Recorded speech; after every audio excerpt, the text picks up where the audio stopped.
wabarakatuh. Anak-anak, kita ketemu lagi di pembelajaran daring bahasa Indonesia, dimana untuk pembelajaran kali ini, pertemuan kali ini kita masih membahas mengenai materi yang kedua, yaitu iklan sebagai sarana komunikasi.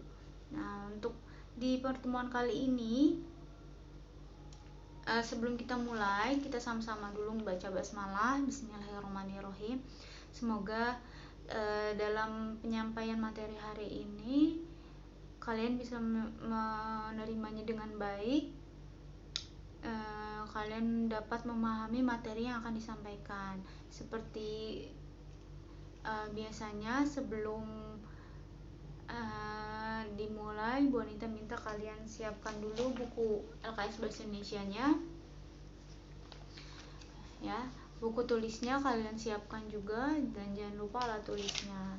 Jika nanti ada materi yang sekiranya tidak ada di buku LKS kalian, boleh menambahkan di buku tulis ataupun buku LKS kalian.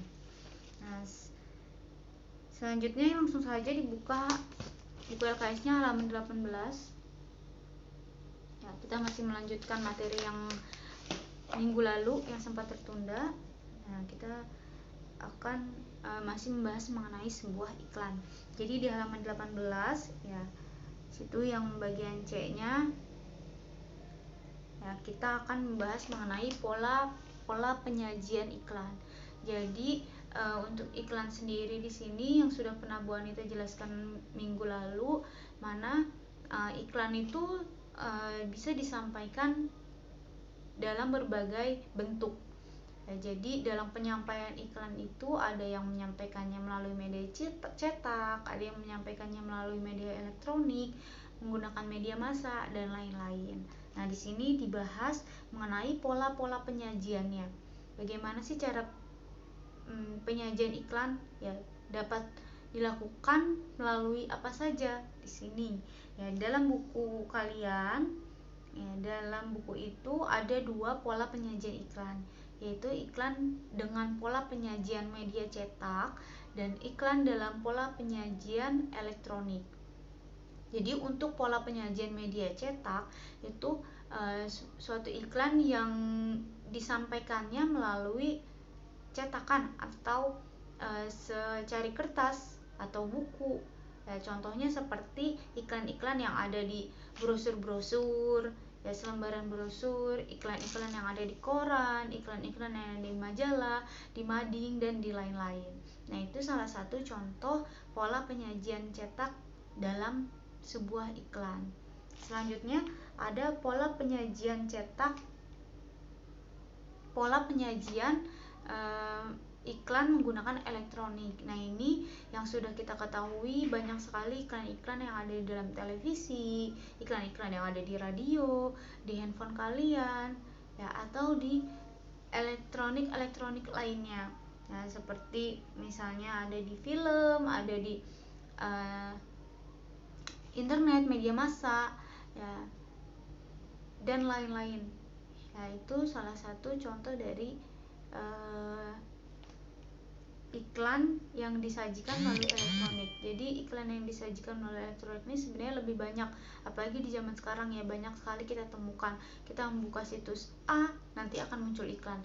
Kita membuka YouTube, nanti akan muncul iklan. Kita membuka sosial media, akan muncul iklan. Ya, kita menyalakan televisi, itu juga ada iklan. Jadi banyak sekali kita temukan iklan-iklan di dalam penyajian iklan elektronik. Nah, selanjutnya ada struktur teks iklan. Jadi dalam sebuah iklan, ya, ada urutan-urutannya ketika kita ingin membuat sebuah iklan. Yang pertama, strukturnya itu ada pengenalan produk. Yang pertama pengenalan produk, dan kedua ada pernyataan persuasif. Nah, untuk pengenalan produk ini biasa disebut dengan judul. Nah, kalian bisa lihat iklan-iklan yang ada di elektronik ataupun di media cetak, itu pasti ada judulnya, ya. Produk, biasanya judulnya itu bersangkutan dengan produknya, produk apa yang akan kita promosikan, produk apa yang akan kita tawarkan dalam iklan tersebut. Itu. Jadi untuk pengenalan produk itu bagiannya bisa disebut dengan judul. Lalu yang kedua ada pernyataan persuasif. Nah, ini harus ada di dalam teks cerita fantasi. Apa sih pernyataan persuasif itu? Pernyataan persuasif itu pernyataan atau kalimat sebagai kalimat untuk mendorong pembaca supaya tertarik dengan produk yang kita miliki. Ya, kita harus memiliki kalimat-kalimat yang menarik, yang bagus, yang unik supaya pembeli itu mau membeli ya barang yang kita jual atau barang yang kita tawarkan dalam iklan tersebut.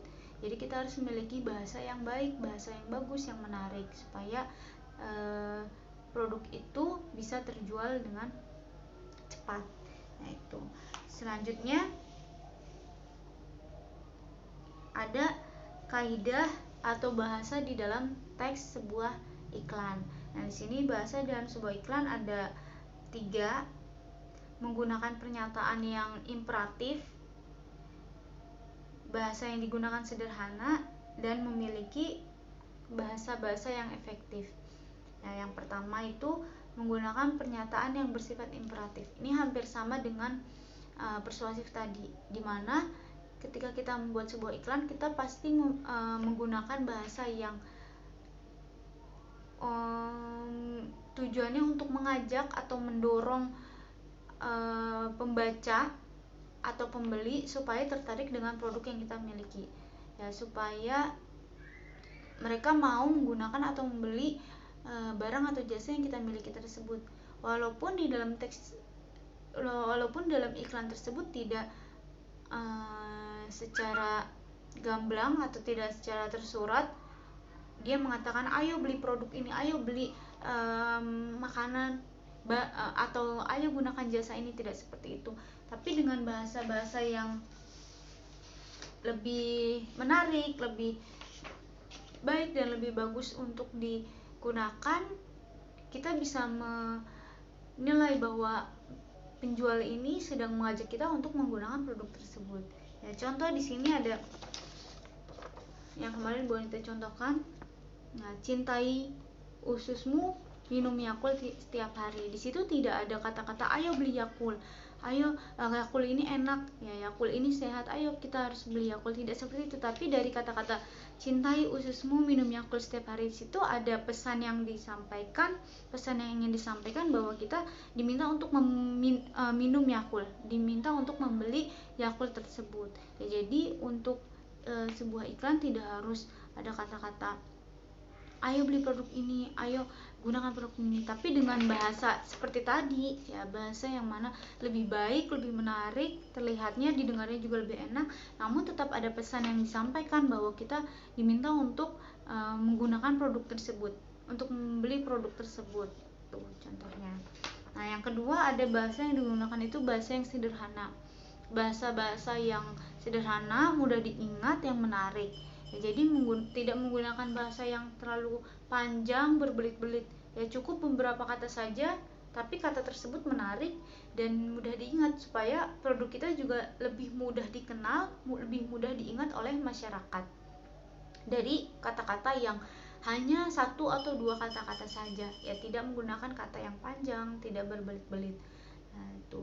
Yang ketiga yaitu menggunakan kata-kata yang efisien. Ini hampir sama dengan yang tadi.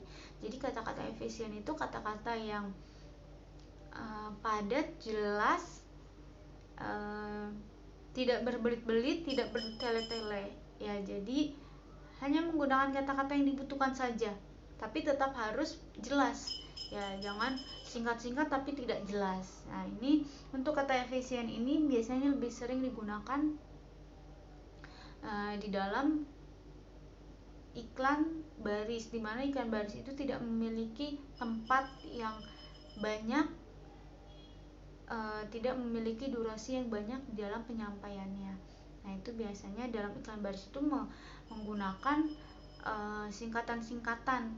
Ya, dimana singkatan-singkatan itu yang memang sudah banyak orang tahu. Kalian nanti bisa lihat contohnya yang Bu Anita sudah sampaikan kemarin, bahwa iklan baris itu contohnya ada di koran, ya. Contoh iklan baris menjual rumah, contoh iklan baris menjual mobil ya, dan lain-lain di sini. Nah, ya yang contoh ini biasanya di dalam contoh iklan baris di sini dia menggunakan singkatan-singkatan. Nah, kalau kalian kelihatan di sini ya, ada tulisannya RMH ya, ada LT, ada LB. Nah, itu salah satu contoh iklan baris, di mana singkatan-singkatan ini bertujuan bukan untuk seperti biar irit ya, biar kekinian gitu, menggunakan bahasa-bahasa yang kekinian, yang ngetren, tapi di sini memang bertujuan untuk supaya pesannya tetap sampai, yang ingin disampaikan itu semua sampai jelas dengan tempat ya, atau durasi yang hanya singkat saja. Jadi dia membutuhkan kata-kata singkatan-singkatan tersebut. Contoh di sini ada jual 1 RMH. Nah, RMH di sini maksudnya rumah, atau sering kalian lihat juga jual tanah SHM, yaitu sertifikat hak milik. Jual tanah dengan LB sekian, LT sekian, itu maksudnya luas bangunan, luas tanah. Nah, itu dan lain-lain. Nah, itu pembahasan mengenai materi iklan. Jadi untuk iklan sendiri di sini penyampaiannya banyak ya, bisa kalian sampaikan menggunakan media elektronik ataupun media cetak.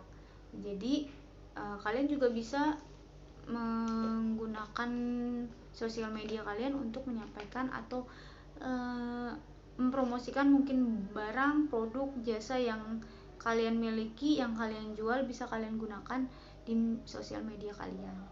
Nah, mungkin cukup itu saja yang dapat Bonita sampaikan di pertemuan kali ini.